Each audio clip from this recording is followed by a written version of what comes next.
Phosphoric acid वाला है। 8.95 8.96 बढ़ रहा है।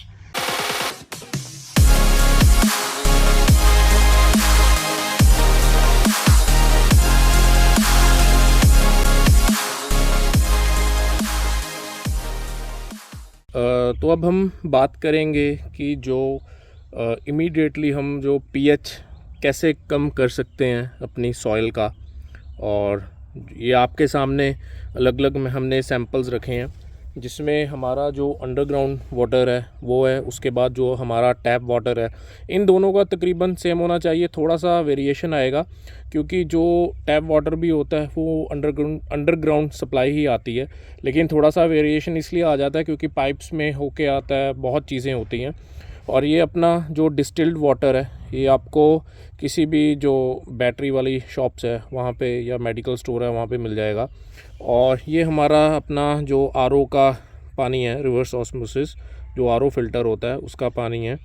और ये हमारा जो हमने रेडी किया है, जो हम ब्लूबेरी में डालेंगे, तो ये एसिड वाटर है, इसमें हमने फॉस्फोरिक एसिड यूज़ किया है। ये तकरीबन 85% वाला फॉस्फोरिक एसिड है, ये आपको केमिकल वालों से मिल जाता है इजीली। ये बहुत वीक एसिड है लेकिन फिर भी इरिटेशन कर सकता है, इसलिए बहुत ध्यान से यूज़ करना है, अडल्ट सुपरविजन के अंदर ही करना है और बच्चों को इससे दूर रखना है। तो जैसे मैं अब आपको दिखाऊंगा कि जैसे एक तो ये पीएच मीटर हमने ऑनलाइन मंगवाया है और ये है डिजिटल, और ये तो अपना जो नॉर्मल है ही है जो इलेक्ट्रोड रोड वाला। और ये हमारा जो लिटमस पेपर होता है, और ये भी काफ़ी अच्छा काम करता है। मैं तीनों यूज़ करता हूँ क्योंकि कई बार इसका भी कैलिब्रेशन करना पड़ता है, वो भी ख़राब हो जाता है, फेल हो जाता है। तो तीनों यूज़ करने से हमें ये बेनिफिट है कि जो रिज़ल्ट है उसका वेरिएशन बहुत कम आएगा। तो अब मैं तीनों का आपको यहाँ पे पहले लिटमस पेपर से करके दिखाऊंगा। आपने लिटमस पेपर एक स्ट्रिप लेनी है और पानी के अंदर आधी ही डुबोनी है, ज़्यादा नहीं। उसके बाद आपने इसके सामने मैं रखता जाऊँगा ताकि आपको ईज़िली पता लग जाएगा। आप देख सकते हैं इसका हल्का सा कलर आया है, ग्रीनिश, जो ऑलिव शेड बोल सकते हैं जिसे। इसके सामने रख देता हूँ ताकि बाद में सारे इकट्ठे देखेंगे, क्योंकि सबका साथ साथ देखेंगे। और ये हमारा जो फॉस्फोरिक एसिड वाला है,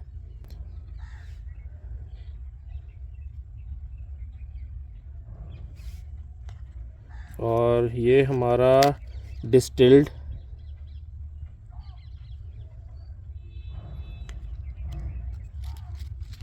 और ये आ गया हमारा टैप वाटर, और ये हमारा आ गया अंडरग्राउंड वाटर जो सबमर्सिबल वाला है। अब आप देख सकते हैं इन सब का स्ट्रिप का अलग अलग कलर हो चुका है। तो वो आपने किस चीज़ से मिलाना है तो वो इजीली आपको इससे पता लग जाएगा। जैसे हमने सबसे पहले एसिड वाटर है जो उसका देखेंगे, तो आप वो देख सकते हैं कि हल्का सा ऑरेंज और इसके बीच में है। तो बेसिकली 4 से 5 के बीच में होगा ये, क्योंकि ऑरेंज से थोड़ा लाइट है और इससे थोड़ा सा डार्क है 5 वाले से। तो ये डेफिनेटली 4.5 के आसपास या 4 से 5 के बीच में होना चाहिए। और जो रिवर्स ऑस्मोसिस का है इसको भी एक बार देख लेते हैं। अगर ये आप देखेंगे 8 तो नहीं है, 7 के आसपास होगा। देखिए इससे आपको एक आइडिया मिलेगा, क्लियर पिक्चर नहीं मिलेगी। तो ये मेरे हाथ में कुछ लगा हुआ था, उसकी वजह से आई थिंक ये मैंने बॉटल साइड में रखी है, उसकी वजह से ये एसिड लग रहा है। मैं एक बार हैंड वॉश कर लूँ। हाँ जी, मैं हैंड वॉश करके आया हूँ। थोड़ा सा एसिड था क्योंकि इस पे देखिए आप डार्क आ चुका है एसिड का। तो ये आप देख सकते हैं पूरा एसिड लगा है ये वाला। तो ये तो था। और ये रिवर्स ऑस्मोसिस और डिस्टिल्ड वाटर आप देख सकते हैं दोनों बिल्कुल सेम है।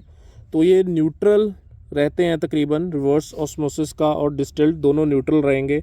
और जो हमारा टैप वाटर और अंडरग्राउंड वाटर है वो आप देख सकते हैं किस तरह 9 और 10 के बीच में है, और हमारा अंडरग्राउंड वाटर भी 9 और 10 के बीच में है। तो ये बहुत एल्कलाइन है, एल्कलिनिटी में है। तो डेफिनेटली TDS मीटर का काम बाद में है, ये हम सिर्फ आज pH की बात कर रहे हैं, क्योंकि कई क्रॉप्स को हमने जो pH मेंटेन करना होता है तो वो इजीली नहीं हो पाता। तो एक ये इजी मेथड है एकदम से pH कम करने का, क्योंकि नॉर्मली हम जब ब्लूबेरी करते हैं तो बोलता कोई सिरका डाल दीजिए, ये डाल दीजिए, लेकिन उससे कई बार पौधा ख़राब हो जाता है क्योंकि हम pH मेंटेन नहीं कर पाते।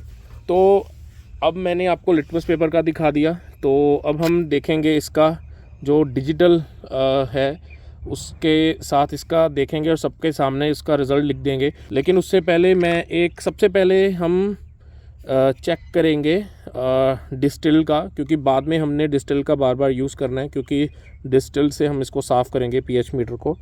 मैं आपको दिखा दूं एक बार, ये देखिए आप, ये 14 से शुरू होता है और ये हमने डिस्टिल में डाल दिया। तो मैं अब आपको दिखाता हूँ, डिस्टिल्ड वाटर हम कर रहे हैं पहले। 7.36 पे रुक गया है ये, और ये था डिस्टिल्ड वाटर।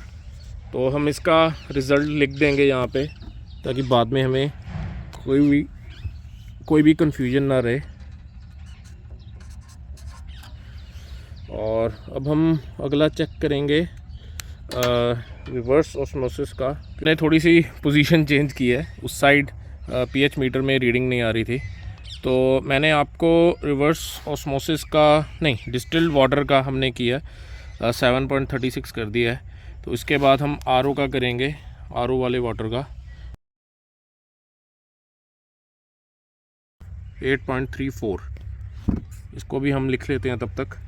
ये हमने लिख लिया इसका 8.34 रिवर्स ऑस्मोसिस का। अब हम चेक करेंगे हमारा जो टैप वाटर और अंडरग्राउंड वाटर, उन दोनों में से कोई एक चेक कर लेते हैं, क्योंकि हमने जो मेन हमारा जो काम है हमने इसका चेक करना है। और उसके लिए हम देखते हैं एक बार, इसमें आ रहा है 8.95, 8.96 बढ़ रहा है।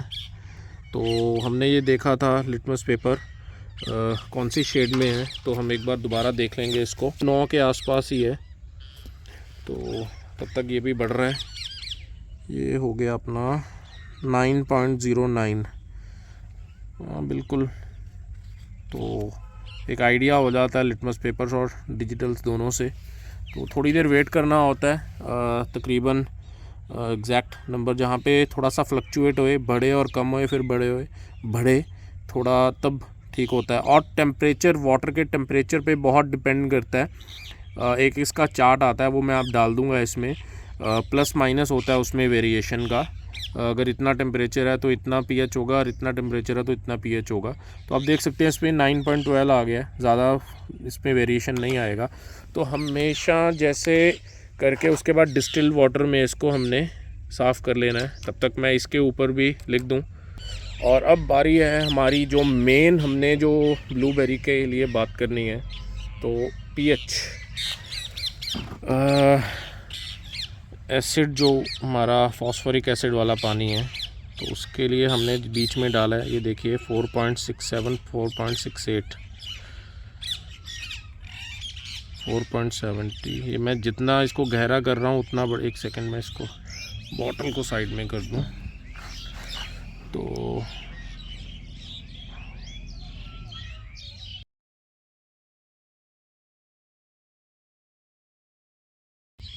फोर 4.77। तो जैसे ब्लूबेरी को 4.5 से 5.5 के बीच में चाहिए, तो ये पानी ब्लूबेरी को देने लायक परफेक्ट है, जो इसका pH कम नहीं होने देगा। तो हमने कोशिश करनी है कि ब्लूबेरी को हमेशा अगर देना है पानी तो इस pH के हिसाब से पानी देना है। देखिए ये है शॉर्ट टर्म जो गोल्स हैं, जो हम इमीडिएटली pH कम कर सकते हैं या थोड़ी देर के लिए। लेकिन सॉइल जो होती है उसका एक टेंडेंसी है कि वो अपना जो सॉइल का एक करैक्टर होता है, उसका ये करैक्टर है कि उसने पीएच अपनी जो न्यूट्रल होती है या जहाँ पे उसकी नेचुरल रहती है वो उसको उधर ही लेके जाएगी। तो ये तो हो गया शॉर्ट टर्म। लॉन्ग रन मैंने आपको बताया ही है कि वो वैसे कर सकते हैं आप। तो इसका देखिए 4.74 पे रुक गया आके, तो इसको भी हम नोट कर लेते हैं एक बार। ये हमने नोट कर लिया 4.74। और इसको यूज़ करने के बाद जैसे अभी देखिए इसकी बढ़ रही है, इसको हमेशा डिस्टिल्ड वाटर से अच्छे से वॉश करना है ताकि जो भी इसके ऊपर सॉल्ट्स वगैरह जो हैं वो ख़राब ना हो, आपको ज़्यादा कैलिब्रेशन करने की ज़रूरत ना पड़े और ख़राब ना हो जाए। इसको अच्छे से वॉश करना आपने, टैप वाटर हो गया या डिस्टिल्ड वाटर हो गया या आरओ वाटर हो गया, उससे करके अच्छे से इसको हल्का सा झाड़ना है और उसके बाद जब सूख जाएगा उसके बाद इसको बंद कर देना है। और अब आते हैं मुद्दे की बात पे। तो ये हमने जो फॉस्फोरिक एसिड है 85% वाला, ये हमने तकरीबन 9 लीटर पानी में, अगर मैं बात करूं 10 कैमल के आसपास डाला था। तो ये वाला पानी था वो, ये वाला 9.01 वाले पानी को हमने अगर इस पे लेके आना है तो तकरीबन 1 ml पड़ेगा 1 लीटर में फॉस्फोरिक एसिड। उससे आपका जो पीएच है वो कम हो जाएगा। और ये आप पानी दे सकते हैं लेकिन लगातार नहीं दे सकते क्योंकि इसमें फॉस्फोरिक एसिड है, प्लांट को और बहुत सारी डेफिशिएंसी हो सकती है। तो आपने रोटेशन में बहुत चीज़ें देनी है। तो जैसे सल्फ्यूरिक एसिड वो बहुत स्ट्रॉन्ग होता है और मैं उसका एडवाइस भी नहीं करूँगा। तो आप और बहुत चीज़ें हैं जैसे विनेगर अपना डाल सकते हैं या कुछ और अमोनियम सल्फेट जो फर्टिलाइज़र्स होते हैं वो डाल सकते हैं। फ़िलहाल अगर इसको यूज़ करें और दूसरा आप एलिमेंटल सल्फ़र या सल्फ़र बेंटोनाइट होता है जो, वो डालें। लेकिन जो मैं आपको पहले बता चुका हूँ कि सल्फ़र कम से कम 2 से 4 महीने ले लेता है सॉइल का पीएच कम करने के लिए। क्योंकि रीज़न क्या है, जब आप सल्फ़र डालेंगे वो इमीडिएटली पीएच कम नहीं करता, जो बैक्टीरिया उसको ब्रेक डाउन करता है वो पीएच उसकी कम करता है। तो बेसिकली सल्फ़र अगर आप आज डाल रहे हैं तो वो 4 महीने बाद या 3 महीने बाद काम करेगा। तो आपने हमेशा कोशिश ये करनी है कि जब भी आपने कोई प्लांट लगाना है, जैसे ब्लूबेरी है, तो आप कोशिश करें कि सॉइल को आप 2-3 महीने पहले अमेंड कर लें सल्फ़र वगैरह डाल के। अगर आप 2-3 महीने पहले ऐसे सल्फ़र डाल के रखेंगे तो आपका प्लांट जो है अच्छे से सेट रहेगा, उसको अच्छी सॉइल मिलेगी और आपका प्लांट कभी भी ख़राब नहीं होगा। और वीडियो को लाइक करें और चैनल को सब्सक्राइब करें और अपने बाकी फ्रेंड्स के साथ शेयर करें। तब तक थैंक यू, धन्यवाद।